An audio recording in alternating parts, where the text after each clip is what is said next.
হাজির হয়ে গেলাম মিঠাই স্কুলের টিফিন আইডিয়া আপনাদের সাথে শেয়ার করতে। বাজার থেকে এক প্যাকেট চিজ আনার পর ওই চিজটা বারবার ফ্রিজ থেকে বের করে আমার সামনে নিয়ে আসবে আর বলবে কবে রান্না করে দেবে তুমি আমাকে চিজটা। তো আজকে ওই চিজটারই সদ্ব্যবহার করব আমাদের বাড়ির সবার জন্য। সকালবেলা ব্রেকফাস্ট একবারে বানিয়ে নিচ্ছি, মিঠাই স্কুলের টিফিনটাও বানিয়ে নিচ্ছি।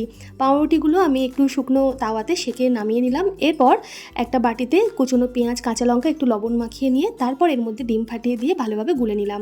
এরপর তাওয়াতে একটু মাখন দিয়ে মাখনটা গরম হলে ওই ডিমটা ভালোভাবে ছড়িয়ে দিলাম।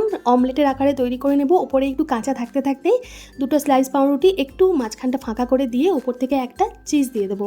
দিয়ে তারপর এটা ফোল্ড করে নেব ভালোভাবে। একটু চেপে চেপে এপিট ওপিট ভেজে নেব যতক্ষণ না মাঝখানের চিজটা মেল্ট হচ্ছে, পাউরুটিটা বেশ ফুলে যাচ্ছে। আমাদের এগ চিজ স্যান্ডউইচ রেডি।